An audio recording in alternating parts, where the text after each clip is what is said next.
অনেক পদ রয়েছে রূপের মধ্যে, আমরা ছোট্ট সময়ের মধ্যে আস্বাদন করি। মধুময় শ্রীধাম বৃন্দাবনে এলাম। বৃন্দাবনের শোভাটি কেমন? বৃন্দাবনং সখী ভুব বিতনোতি কীর্তি यद देवकी सुत पदाम्बुजलब्ध लक्ष्मी गोविंद वेरुमन्मत्त मयूर नृत्यं प्रेक्षाति शान्य परतान्य समस्त सत्यम। বলছে বৃন্দাবনং সখী ভুব বিতনতি কীর্তি। দেখো সখী, বৃন্দাবনের কীর্তি আজকে সারা ভুবনে ছড়িয়ে পড়েছে। তাহলে কীর্তি কখন ছড়ায়? নাম কারুর কখন ফাটে? বলে যখন কারুর কপালে লক্ষ্মী লাভ হয় তখনই কিন্তু তার নাম ফাটে। বুঝতে পারছেন না তো? একটু সহজ করে বলি। মনে করুন একটা ছেলে চায়ের দোকানে কাজ করে, কেউ কি ছেলেটার নাম জানার চেষ্টা করে? সবাই দেখতে পেলে একটা ধমক বসিয়ে দেয়, তাই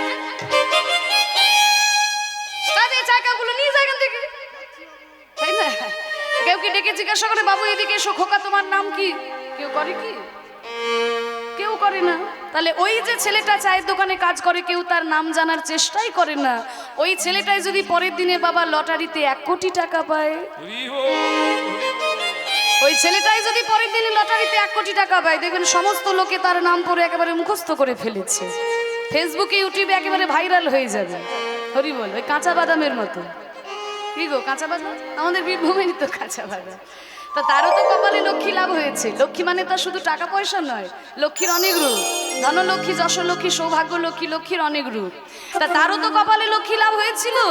তা নাহলে বলুন, তার ভুবন বাদ্যকার নাম কি আজকে ভুবনে ছড়িয়ে পড়তো? তাহলে যখন কারুর কপালে লক্ষ্মী লাভ হয় তখনই তার নাম ফাটে।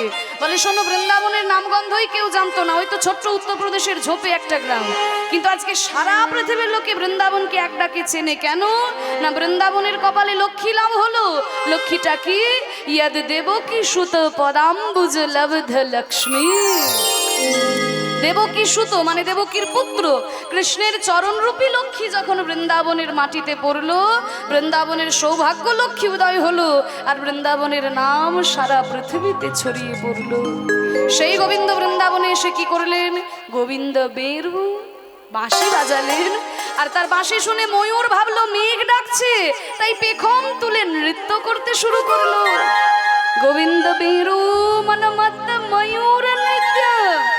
আর ময়ূরের নৃত্য দেখে অন্যান্য পশু পাখি তারাও ভাবলো আমাদের আনন্দের সময়, আনন্দে গুণগান করতে লাগলো। মধুময় শ্রীধাম বৃন্দাবন রচিত হলো। সেই মধুময় শ্রীধাম বৃন্দাবনে আজকে শ্রীমতী রাধারানী আমার জটিলা কুটিলার বাড়িতে, শ্বশুর বাড়িতে আছেন শ্রীমতী রাধারানী। এবার সেই শ্রীমতী রাধারানীকে জটিলা বলছে, কুটিলা জটিলা কিন্তু এইরকমই শাশুড়ি, যে নিজের মেয়েকে মেয়ে বলে ভালোবাসে আর বৌমাকে বৌমা বলে ভালোবাসে। বৌমাকে কখনোই নিজের মেয়ে ভাবতে পারে না। এইরকম শাশুড়ি অনেক আছে। অনেক শাশুড়িও আছে যে বৌমাকে নিজের মেয়ের মতনই ভালো আছে, তবে ভালোবাসে, তবে সংখ্যাটা কম। তাহলে বৌমাকে মনে করে যে পরের বাড়ির মেয়ে। এই জটিলা হচ্ছে সেরকম শাশুড়ি। রাজার মেয়ে, রাজার মেয়ে তুমি ঘরে, আমার ঘরে আমার বৌমা, আমি যা বলবো তাই করতে হবে। যাও তাড়াতাড়ি যাও, যমুনা থেকে জল নিয়ে এসো। এই নাও সোনার কলসি তোমাকে দিলাম, ঘরে জল শেষ হয়ে গেছে, জল নিয়ে এসো। হ্যাঁ মা, যাচ্ছি। শ্রীমতী রাধারানীও মনে মনে ভাবছে, জল যদি আমি আনতে যাই, জল আনার ছলনায় যদি একবার আমার প্রাণবধূর সাথে দর্শন হয়ে যায় তাহলে আমারই লাভ। তাই ঘোমটা নিয়ে আজকে সোনার কলসি বাঁকে করে যখনই ওই যমুনায় জল ভরতে গেলেন, এবার জল ভরতে গিয়ে কলসিটাকে জলের মধ্যে একটু নাড়াচ্ছেন যাতে ওপরের ঘোলা জলটা সরে গিয়ে নিচের ভালো পরিষ্কার জলটা উপরে উঠে আসে। এবার কলসিটা নাড়াতে নাড়াতে এদিক ওদিক দেখছে যে আমাকে কেউ দেখছে না তো, আমি তো কুলের কুলবধূ, কেউ আবার দেখে ফেলে তো নানান রকম কথা আমাকে শুনতে হবে, তা আমাকে কেউ দেখছে না তো, দেখছে না তো। দেখতে দেখতে যেই না চোখটা ওই কদম গাছের তলায় গেছে, হরি বল, যেখানে বাঘের ভয় সেখানেই সন্দেহ হয়। তা আমাকে কেউ দেখছে না বলে যেই নয় কদম গাছের দিকে চোখটা গেছে, আর ভুবন ভোলানো সেই কৃষ্ণ রূপে রাধারানীর নয়ন পড়েছে। আর যেই না কৃষ্ণ রূপে নয়ন পড়েছে, তিনি যে যমুনায় জল আনতে এসেছিলেন এটা সোনার কলসি ঘোরাতে ঘোরাতে সোনার কলসি গেল হাত থেকে ছুটে, জলের মধ্যে ভেসে চলে গেল সোনার কলসি। যখন হুঁশ এলো মনে মনে ভাবলো, এ কি, আমি তো কারোর রূপ দেখতে আসিনি, আমি তো জল কলসি করে জল ভরতে এসেছি। যেই না কলসিটা হাতে নিতে যাবে, কলসি আর কোথায়, কলসি তো জলের সঙ্গে ভেসে চলে গেছে।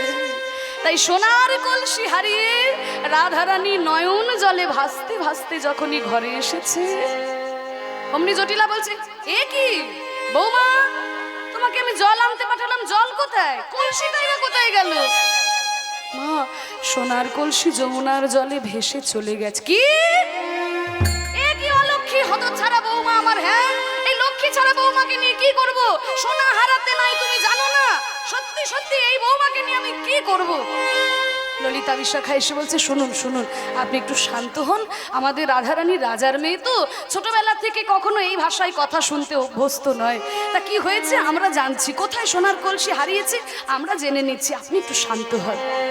তাই জটিলাকে ঘরের মধ্যে দিয়ে আজকে ললিতা বিশাখা এসে বলছে, কি রে রাধে, কি হয়েছে তোর? আহা যমুনা যাইয়া শ্যামের দেখিয়া ঘরে আইলো বিনোদিনী, রাধারানী আমার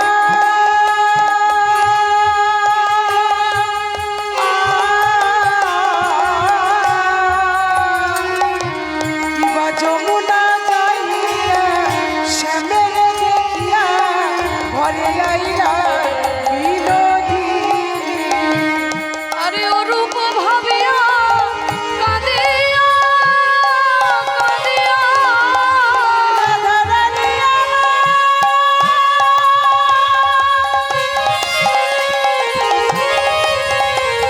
দুটি নয়নে জলের বুক ভাসাইয়া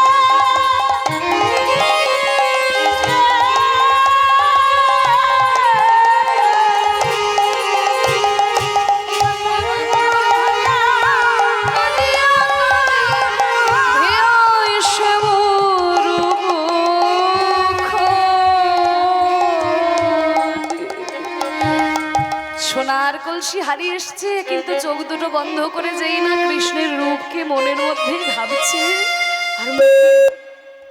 আর মুখে মুচকি মুচকি হাসছে, মুচকি মুচকি হাসছে।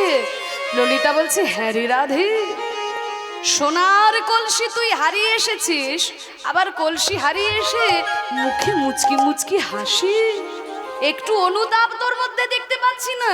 তাহলে সোনার কলসি তুই হারাবি এটা আমাদের বিশ্বাস হয় না, কারণ তুই ছোট রাজার মেয়ে, রাজ পরিবারে তুই বড় হয়েছিস, প্রত্যেকটা ছোটখাটো বিষয়ে তোর নজর, তুই সোনার কলসি হারিয়ে আসবি এটা বিশ্বাস হয় না। আবার সোনার কলসি হারিয়ে এসে মুচকি মুচকি হাসছিস, এটাতে আরো সন্দেহ হচ্ছে। তবে শোন, একটা জিনিস আমি জানি, যদি কেউ অধিক মূল্যবান কোনো জিনিসের সন্ধান পেয়ে যায়, তখন অল্প মূল্যের জিনিসের প্রতি গুরুত্ব থাকে না। কি বলেন মা? যদি একটা তামার আংটি পরে থাকেন, সেই তামার আংটিটাই আপনার কাছে সর্বস্ব। এবার তামার আংটি থেকে যখন একটা রূপোর আংটি কেনার ক্ষমতা হয়ে যায়, তামার আংটিটা যেন কোথায় পড়ে গেছে আর খুঁজেই পাবেন না। রূপোর আংটিটা যখন পড়তে পড়তে একটা সোনার আংটি কেনার ক্ষমতা হয়ে গেল, তখন রূপোর আংটিটা আলমারির কোথায় ভরে রেখেছেন আর মনেই থাকে না। যখন সোনার আংটির মধ্যে কি আবার হীরের আংটি কেনার ক্ষমতা হয়ে গেল, তখন সাধারণ সোনার আংটির দিকে যেন আর মন থাকে না। তাহলে অধিক মূল্যের কোনো জিনিসের সন্ধান পেলে অল্প মূল্যের জিনিসের প্রতি গুরুত্ব থাকে না। তাহলে সোনার কলসি তুই যমুনার জলে হারিয়ে এসেছিস, তাহলে কি সোনার কলসির থেকেও আরো দামি কোনো জিনিসের সন্ধান পেয়েছিস? রাধারানী বলে, ওরে ললিতা, তুই তো আমার শাশুড়ির মতো অন্ধ নয়, একেবারে আমার নয়নের দিকে তাকিয়ে দেখ। আমি সোনার কলসিতে করে জল ভরবো বলে যমুনায় গেল, কিন্তু সোনার কলসি আমি হারিয়ে এসেছি। কলসিতে আমি জল ভরে আনতে পারি নাই সখী, কিন্তু আমার চোখের দিকে তাকিয়ে দেখ, আমি দুই নয়ন কুম্ভ ভরে নিয়েছি।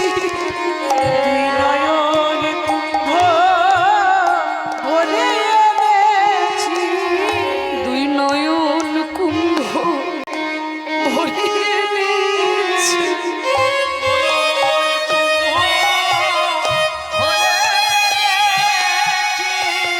গোবিন্দের রূপ সাগরে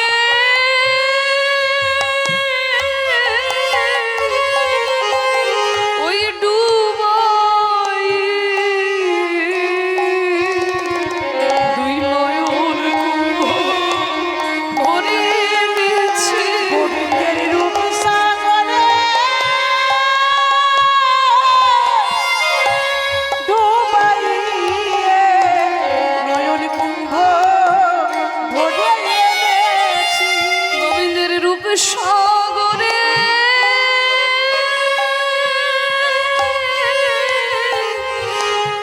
ডুবাই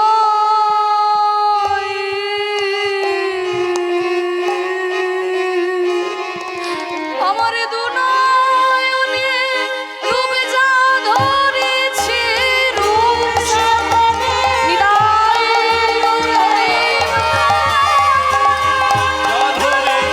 রূপ সাগরে ডুবাইয়ে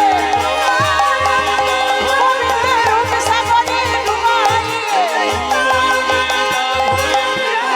নয়ন কুম্ভ ভরে এনেছি। আমি দুটো নয়ন কুম্ভ ভরে এনেছি গোবিন্দের রূপের সাগরে ডুবিয়ে। ললিতা বিশাখা বলছি, রাধে তোর ওই নয়ন সে যে মহাভাবের নয়ন, এই নয়নে তুই যা দেখবি তাই যে মহাভাবের পরিপূর্ণ হয়ে যাবে। তা সেই যে তুই কৃষ্ণ রূপ দেখেছিস, সেই রূপ তুই আমাদের কাছে একটু খুলে বল, কেমন কৃষ্ণ রূপ তুই দর্শন করলি? তোরা শুনবি সখী? হ্যাঁ রে, আমরা শুনবো। তাই রাধারানীকে আজকে সখীরা মধুকরের মুখে মতো ঘিরে বসেছে, কৃষ্ণ কথামৃত মধু পান করবেন বলে আজকে রাধারানীও সেই রূপের বর্ণনা করতে বসেছেন। বলে, ও শোন, আমার ওই গোবিন্দের রূপ সাধারণ নয়নে বর্ণনা করা যায় না, কারণ ওই রূপটা কেমন গো, যে যেমন ভাবে দর্শন করে তাকে তেমন ভাবেই গোবিন্দ দর্শন দেয়। আমি কেমন দেখেছি তোদের কাছে বলছি। কি দেখে এলাম জানিস সখী? ও মুখ মণ্ডল জিতি ওই শারদ সুধা করো, ও মণ্ডল জিতি শারদ সুধা করো। ওই তনু রুচি তরুণ তমল রে, তনুরুচি তরুণতম রে। দেখলাম তমল তরু, তমল তরু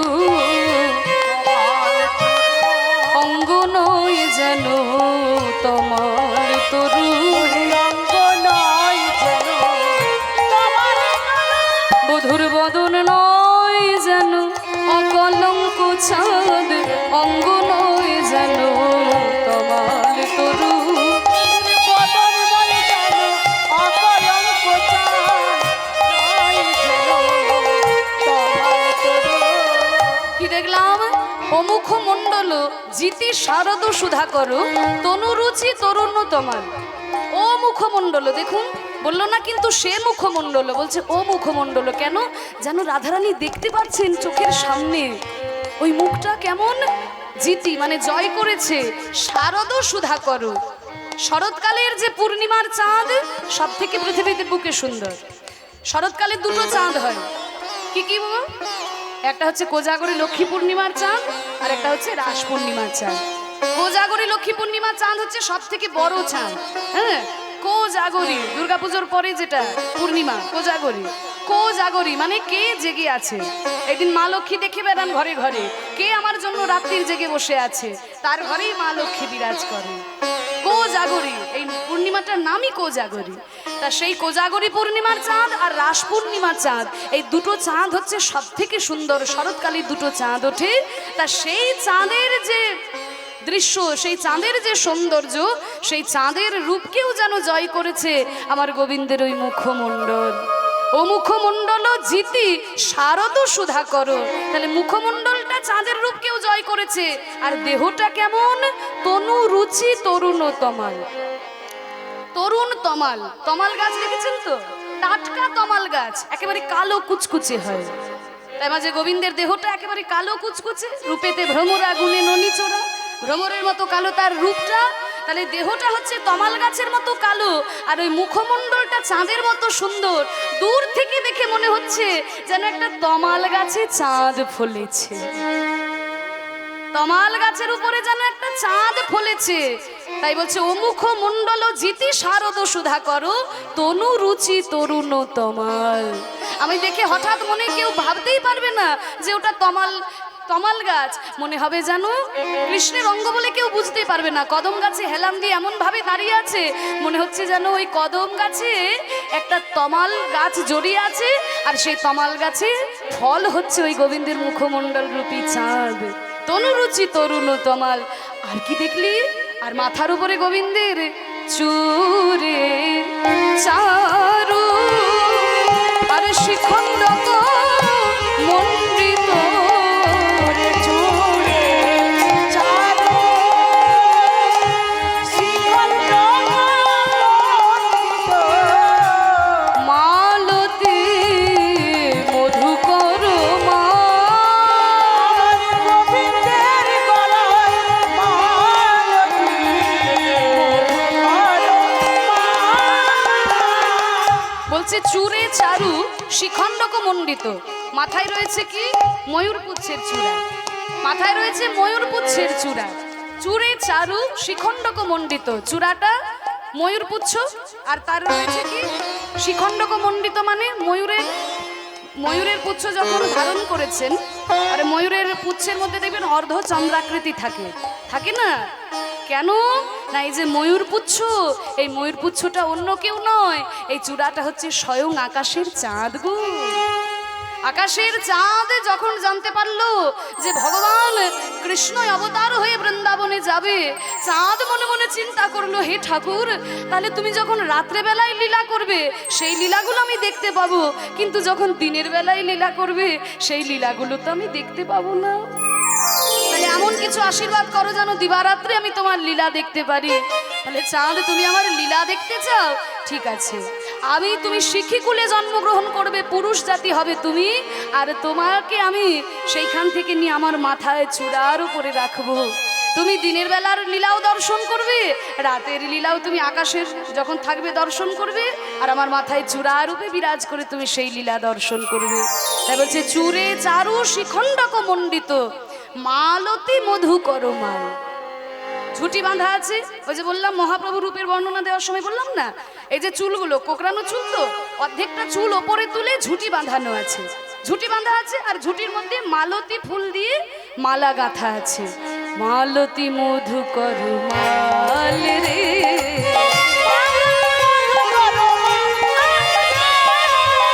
মালতী মধুকর মাল। বলে ঠিক আছে, মালতী ফুলের মালা সে তো বুঝলাম, কিন্তু মধুকরের মালা কেন বলছিস? মধুকরের কি আবার মালা হয় নাকি? মধুকর মানে কি? ও ঠাকুমা, ওঠো ওঠো ওঠো, ডেকে দাও ডেকে দাও।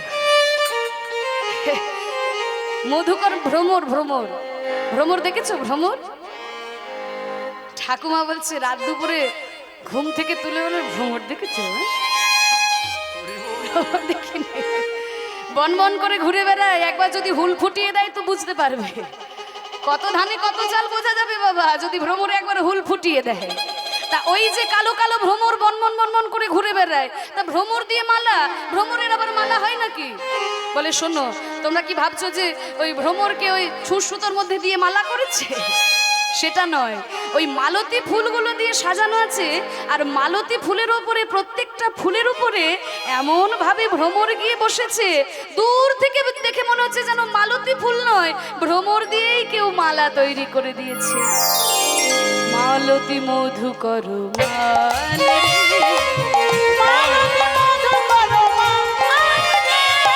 দাঁড়া দাঁড়া, শোন শোন রাধে, মালতী ফুলের মধ্যে তো ভ্রমর ততক্ষণই থাকবে যতক্ষণ ভ্রমরের ফুলের মধ্যে মধু আছে। তাহলে ওই মালতী ফুলের কত মধু যে ভ্রমরগুলো উড়ে যাচ্ছে না, ফুলের মধ্যে বসেই আছে। রাধারানী বলছি, ওরে ললিতা, ওরা তো আর মালতী ফুলের মধু খাওয়ার জন্য বসে নাই, ওরা কেন আছে জানিস? ওরা অষ্টপদ্মের স্বাদ পেয়েছে, অষ্টপদ্মের স্বাদ পেয়েছে, অষ্টপদ্মের স্বাদ পেয়েছে।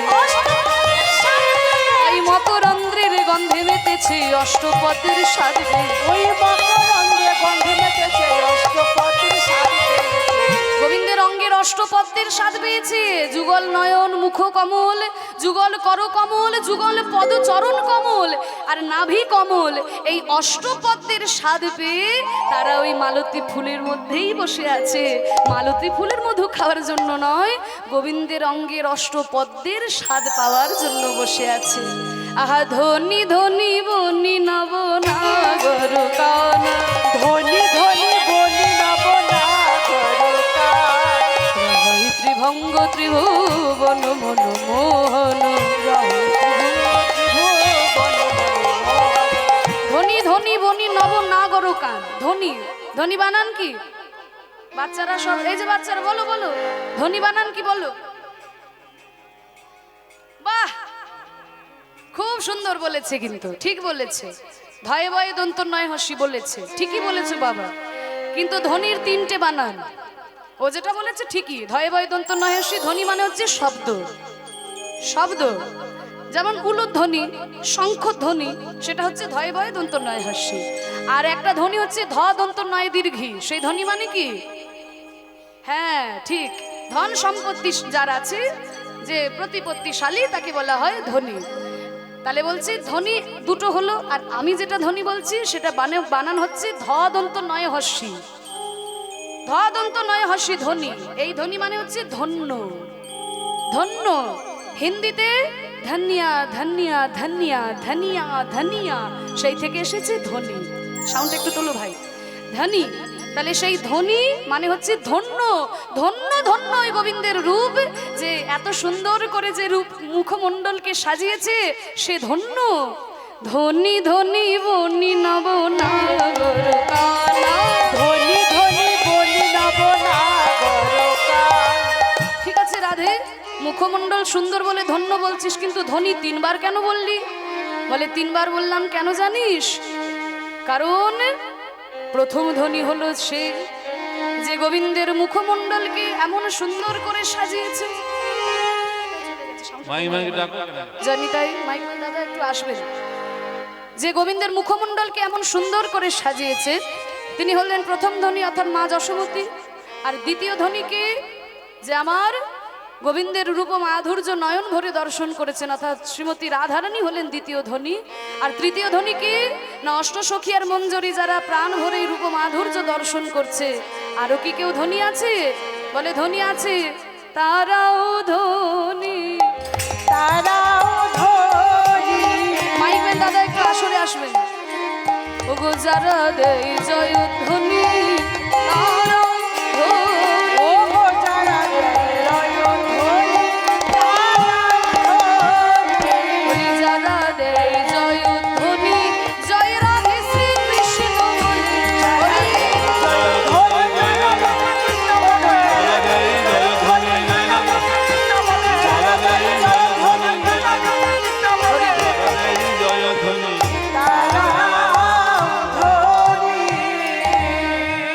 ঠিক আছে, ধ্বনি ধ্বনি সাউন্ড শোনা যাচ্ছে না তো। ধ্বনি ধ্বনি বনি নব নাগরকার। ফ্যানটা কোন দিকে ঘুরে দিয়েছি? ফ্যানটা ওই দিকে নাকি? ফ্যানটাকে ঘুরিয়ে দাও ওইদিকে।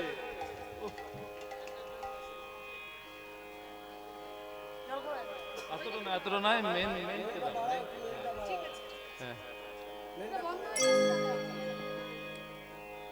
ব্যাটারি শেষ হয়ে গেছে। আরে ওইদিকে চলে, একটু ঘুরিয়ে দিন, এদিকে ঘুরিয়ে দিন, এদিকে আর একটু ঘুরিয়ে দিন। ঠিক আছে, জানি তাই। জয় গৌর, জয় রাধেশ্যাম। ঠিক আছে। ধনী ধনী বনি নব নাগর কানা, ধনী ধনী বলি নব নাগরকার। রহৈ ত্রিভঙ্গ ত্রিভুবন মন মোহন। ত্রিভুবন মন মোহন। গোবিন্দ আমার দাঁড়িয়ে থাকে কেমন? ত্রিভঙ্গ বঙ্কিম ঠামে। তার চরণ বাঁকা, কোমর বাঁকা আর ঘাড়টা বাঁকা। কি গো, এই পৃথিবীতে যার চরণ বাঁকা, যার কোমর বাঁকা আর যার ঘাড় বাঁকা, তাকে দেখে কেউ সুন্দর বলবে? তিনটি জায়গায় যার বাঁকা তাকে দেখে কেউ সুন্দর বলবে কি গো মায়েরা? যদি কারোর পা দুটো বাঁকা হয়, কোমরটা বাঁকা আর ঘাটটা বাঁকা, তাকে কেউ দেখে সুন্দর বলবে? তাহলে গোবিন্দের তিনটে জায়গায় বাঁকা, তবু বলছে সুন্দর। বলে শোনো, কোনো কোনো জিনিস বাঁকাই ভালো লাগে, সোজা হলে ভালো লাগবে না। যেমন আকাশে রামধনু দেখেছো? রামধনু বাঁকা হয়ে ওঠে, যদি সোজা হয়ে যেত ভালো লাগতো? দেখে মনে তো রকেটের পিছনের ধোঁয়া, কিন্তু বাঁকা হয়ে ওঠে বলে ভালো লাগে। তাহলে তিনটি জায়গায় বাঁকা হলো কেন গোবিন্দের? কারণ স্বর্গের দেবতারা বলছে হে গোবিন্দ দেখা দাও, হে গোবিন্দ দেখা দাও।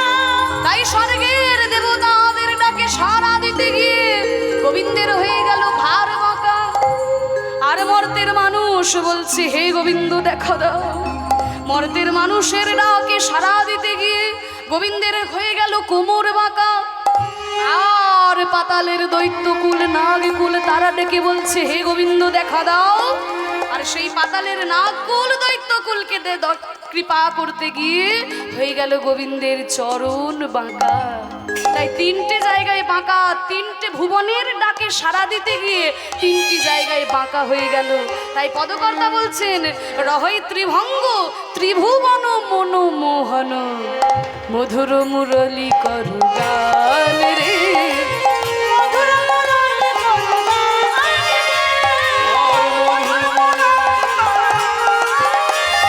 বাঁশি বাজায় বাঁশি বাজায় বাঁশি বাজায়, ত্রিভঙ্গ ঠামে বাঁশি বাজায়, ত্রিভঙ্গ ঠামে বাঁশি বাজায়। বাঁশি নয় যেন বান হানিছে, ত্রিভঙ্গ ঠামে বাঁশি বাজায়। ওগো বাঁশি নয় যেন বান হানি, ত্রিভঙ্গ ঠামে বাঁশি বাজায়।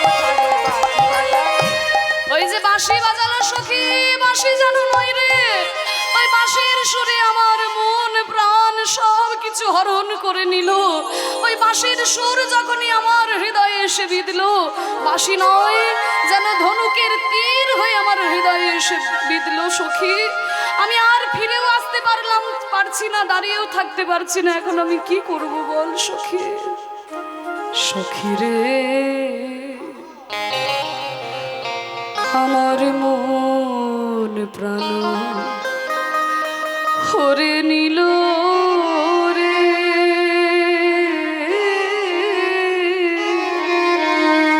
ওই শ্যাম কালা শ্যাম কালা চাঁদ বাঁশির সুরেতে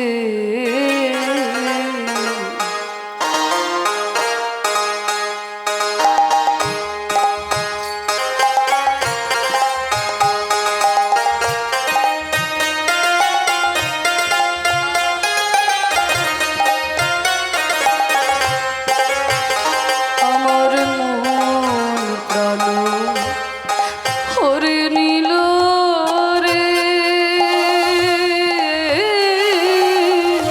শ্যাম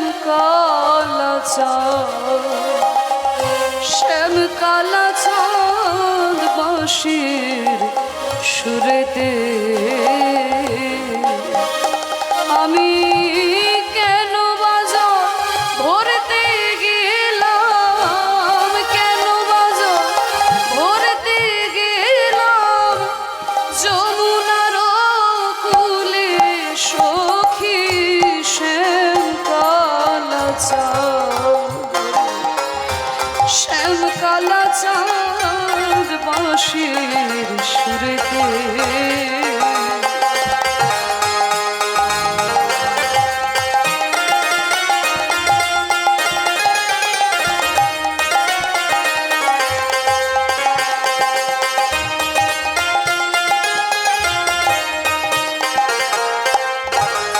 সখী জল ভরিয়া কক্ষে যখন কলসি নিলাম তুলে,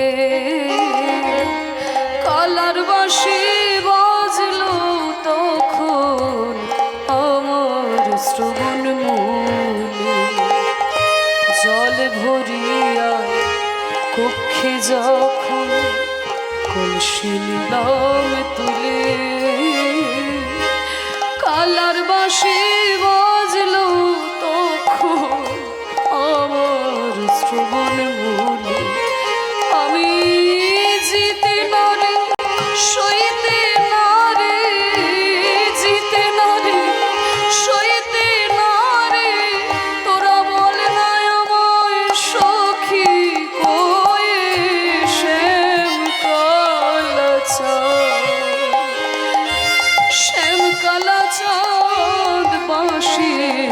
সুরেতে আমার মন প্রাণ হরে নীল রে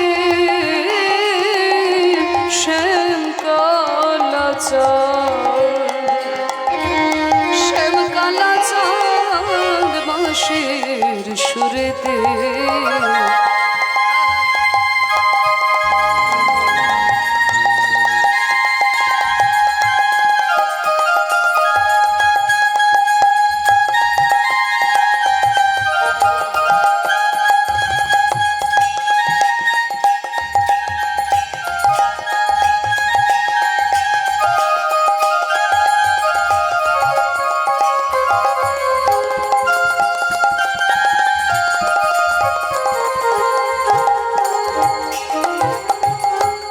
জল ভরিয়া কক্ষে যখন কলসি নিলাম তুলে কালার বাঁশি বাজলো তখন আমার শ্রবণ মূলে এখন আমি জিতে না রে সইতে না রে জিতে না রে সইতে না রে ওরে বলে না আমায় সখী কয়ে শ্যাম কালা চাঁদ ওই শ্যাম কালা চাঁদ বাঁশির সুরেতে আমি কেন বাজার ভরতে গেলাম কেন বাজার ভরতে গেলাম ওই যমুনার জলে সখী শ্যাম কালা চাঁদ ওই শ্যাম কালা চাঁদ বাঁশির সুরেতে আমার মন প্রাণ হরে নীল রে শ্যাম কালা চাঁদ শ্যাম কালা চাঁদ বাঁশির সুরেতে নিতাই গৌর প্রেমানন্দে হরি বল। ওই বাঁশির সুরে আমার মন প্রাণ সব হরণ করে নিল। নেবে না কেন মাগো? কারণ এই বাঁশির সুর কি করে বেরিয়েছে জানো? এই বাঁশিটা আর কেউ নয়, এই বাঁশি হচ্ছে স্বয়ং দেবী সরস্বতী। মা সরস্বতী হচ্ছেন এই বাঁশি। কারণ সরস্বতী মনে মনে চিন্তা করলো রাধারানীর সৌভাগ্য প্রেমকে দেখে, যে এই রাধারানী যেমন কৃষ্ণের সৌভাগ্য প্রেমের প্রেমী, তার অধরামৃত পান করে দিবারাত্রি, আমিও যদি সেই প্রেমের প্রেমী হতে পারতাম তাহলে আমার মনে আনন্দ হতো। তাই রাধারানীর সৌভাগ্য প্রেমকে লাভ করার জন্য সরস্বতী করলেন কি? তপস্যা করছেন। কোথায়? ক্ষীর সমুদ্র তীরে গিয়ে। ক্ষীর সমুদ্র তীরে গিয়ে যখন তপস্যা করতে শুরু করলেন দেবী সরস্বতী, এবার বাঘ দেবী সরস্বতী যখন তপস্যায় বেশ বসেছেন, স্বর্গমধ্য পাতাল সবাই বোবা হয়ে যেতে শুরু করলো। হ্যাঁ, কারণ তিনি তো ভাষার দেবী, বাঘ দেবী। তিনি যখন তপস্যায় মগ্ন, সবাই বোবা হয়ে যাচ্ছে। তখন সেই বাঘ দেবী সরস্বতীর তপস্যা ভঙ্গ করার জন্য নারায়ণ গিয়ে শঙ্খনাদ করলেন। আর সেই শঙ্খনাদের ধ্বনি শুনে দেবী সরস্বতীর তপস্যা ভঙ্গ হলো। যেই না তপস্যা ভঙ্গ হয়েছে, বিষ্ণু বললেন, বলো সরস্বতী, আমি তোমার তপস্যায় সন্তুষ্ট হয়েছি, কি বর তুমি চাও? সরস্বতী বলল, প্রভু আর কিছু চাই না, আমি তোমার সৌভাগ্য প্রেমীর প্রেমী হতে চাই, মানে তোমার অধরামৃত আমি পান করতে চাই। সর্বনাশ, এ কি চাওয়া তোমার সরস্বতী? একবার আমি চন্দ্রমাল মুলির কুঞ্জে গেছিলাম বলে সে রাধারানীর মান ভাঙাতে আমার কত আমাকে কাঠখড় পোড়াতে হয়েছিল। এবার তুমি যদি আমার অধরামৃত পান করতে চাও, তাহলে তো রাধারানীর মান আমি আর কোনোদিন ভাঙাতে পারবো না। তাহলে আমি তো, তুমি বলেছো আমি যা চাইবো তুমি তাই দেবে। বলে ঠিক আছে, আমি তোমাকে দেব, তবে তুমি সরস্বতী রূপে অধরামৃত পান করতে পারবে না। তুমি অধরামৃত পান করবে কি করে জানো? এটা একটু দেখুন, একটু ইয়েটা হয়ে যায়, একটু কমিয়ে দিন। অধরামৃত পান করবে কেমন করে না? তুমি বাঁশি হয়ে ওই বেণুবৃক্ষ হয়ে জন্মগ্রহণ করবে বৃন্দাবনে, আর বাঁশি হয়ে তুমি থাকবে।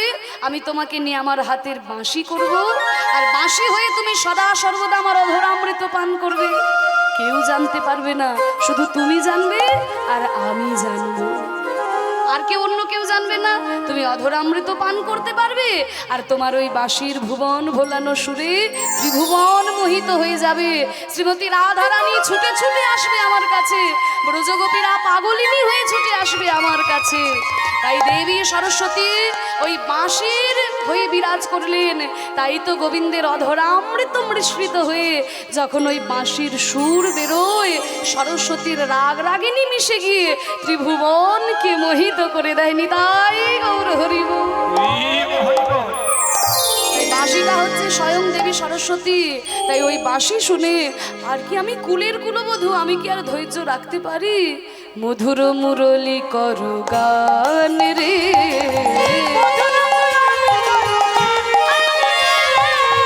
ঠিক আছে মুরলী বাজাচ্ছি। আর কি দেখলি, আর কি দেখলাম জানিস? দেখলাম টলমল অলকা তিলক ঝল মল কই টলমল।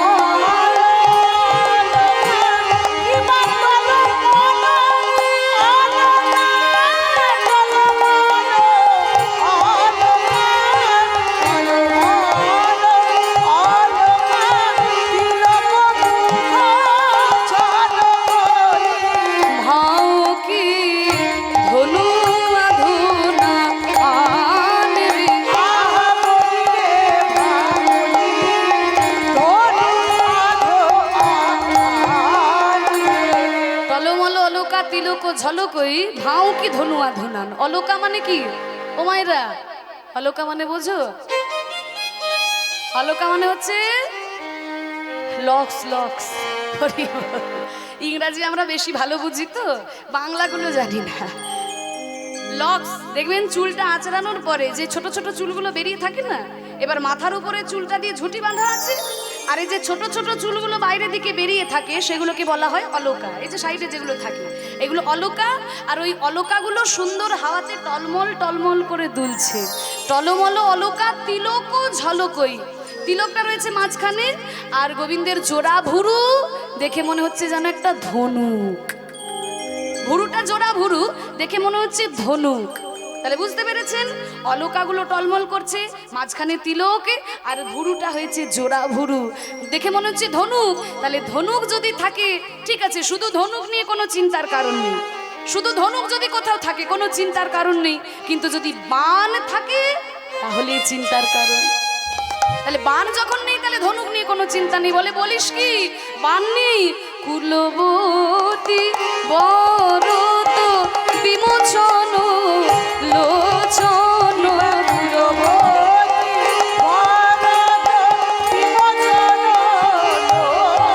লোচন বিষম সুম সরোবর রে।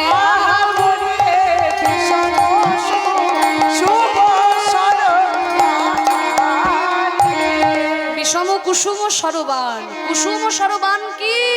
তাহলে ধনুকটা হচ্ছে জোড়া ভুরু, বান রয়েছে তার নিচে ওই দুটো চোখ, যুগল নয়ন যেন একেবারে বান হারলো আমার হৃদয়ে।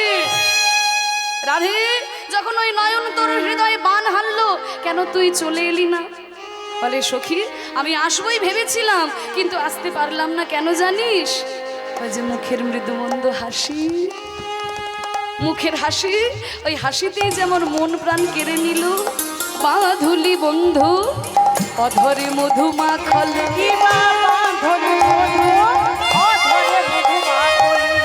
মধুর মধুর মৃদু হাস রে।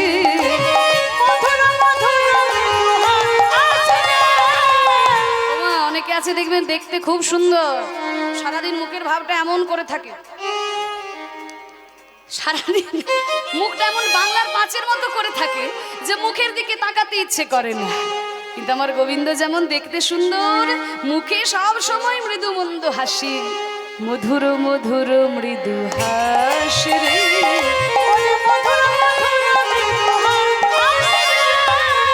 যো ছুয়া মদে মদন মদমন্থর